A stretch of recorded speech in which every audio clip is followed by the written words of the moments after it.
J'espère que le commentaire que je m'apprête à faire ne va pas offenser la personne qui a posé la question ainsi que les gens présents dans cette salle.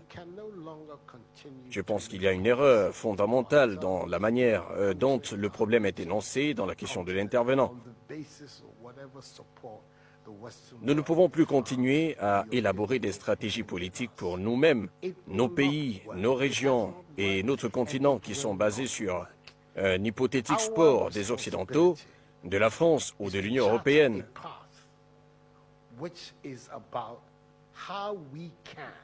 Cela ne marche pas, n'a jamais marché et ne marchera jamais. Notre responsabilité est de trouver un moyen de développer nos pays par nous-mêmes. Il n'est pas normal que les financements des budgets de la santé et de l'éducation du Ghana, 60 ans après son indépendance, dépendent de la générosité et de la charité du contribuable européen.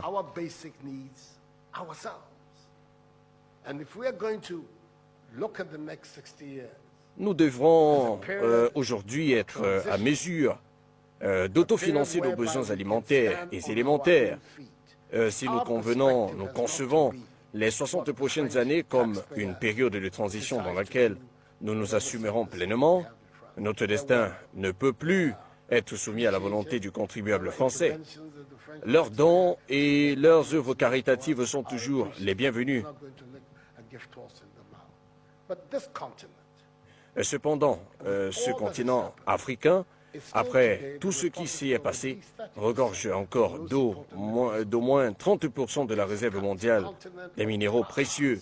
C'est un continent qui a d'énormes surfaces fertiles et cultivables, avec la plus jeune population au monde.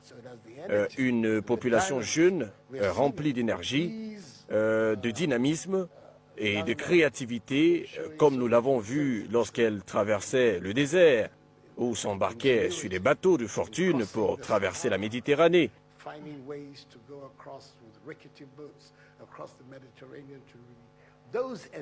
Nous voulons que ces énergies travaillent dans nos pays et elles le feront à condition que nous leur construisions des environnements qui leur redonnent l'espoir et les opportunités nécessaires à leur épanouissement. Les migrations et les mouvements de personnes sont présents de nos jours comme si c'était un phénomène nouveau, alors que c'est tout le contraire.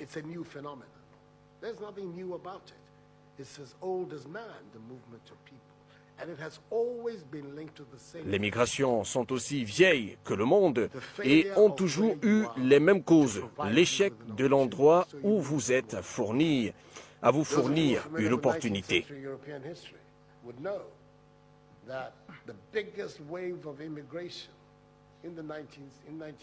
Ceux parmi vous qui connaissent l'histoire de l'Europe du 19e siècle savent que la plus grande vague migratoire de cette époque provenait de l'Italie et de l'Irlande. Des vagues successives d'Irlandais et d'Italiens quittaient leur continent à la recherche du rêve américain pour fuir la pauvreté de leurs pays respectifs. Aujourd'hui, on n'entend plus cela. Les jeunes Italiens restent dans leur pays, idem pour les jeunes Irlandais.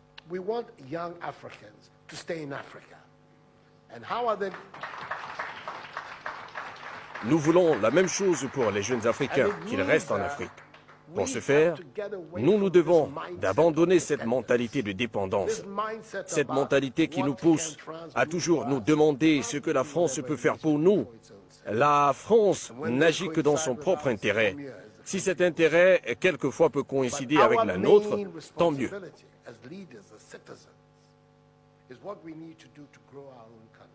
Mais notre principale responsabilité, en tant que leader et citoyen africain, est de nous préoccuper de ce que nous devons faire pour développer nos pays par nos propres moyens.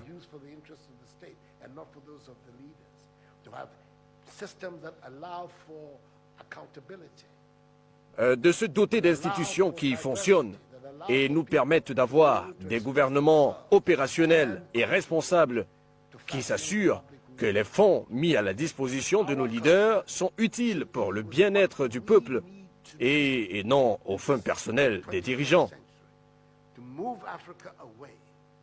de mettre en place des systèmes qui encouragent la responsabilité, la diversité et permettre aux citoyens de pouvoir s'exprimer librement et de participer à l'amélioration du bien-être social. Nous devons plutôt nous préoccuper de ce que nous devrons faire en ce 21e siècle pour dissocier l'Afrique de l'image de mendiant du monde qui lui est associée. Compte tenu des ressources qu'elle a, ce sont plutôt les pays d'Afrique qui devraient faire des dons aux autres pays. Nous avons beaucoup de richesses sur ce continent, et même dans ce pays, le Ghana. Mais nous devons adopter une nouvelle mentalité qui dit que nous pouvons y arriver. Si d'autres ont pu y arriver, pourquoi pas nous? Une fois que nous aurons adopté cette mentalité, nous nous émanciperons naturellement. Nous nous demandons souvent comment la Corée, la Malaisie et le Singapour, qui ont eu leur indépendance dans la même période que nous, comment est-ce qu'au temps des indépendances, le revenu par habitant ghanéen était supérieur à celui des pays cités? Aujourd'hui, ces pays sont plus avancés que nous. Comment ces pays ont pu faire une telle transition en 60 ans? Voici des sujets qui doivent nous préoccuper en tant qu'Africains. Je dis ces propos avec tout le respect que je dois au président français et au peuple de France, pour qui j'ai la plus grande admiration.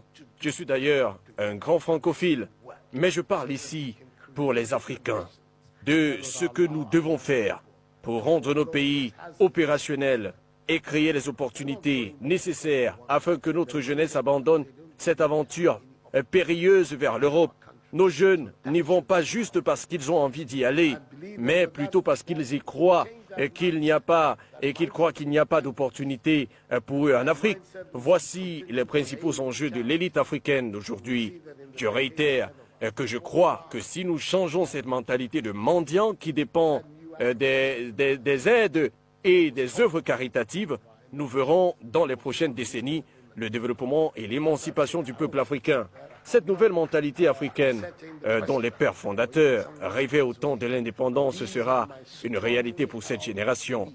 J'espère que ma réponse n'a pas offensé les personnes ici présentes, mais ce sont là mes convictions et c'est la raison pour laquelle mon slogan de campagne était de construire le Ghana sans aide, un Ghana indépendant, autosuffisant, capable de se tenir debout sur ses deux pieds et créer sa propre vie. Nous pouvons le faire si nous adoptons la mentalité adéquate. Monsieur le Président, c'était là ma contribution.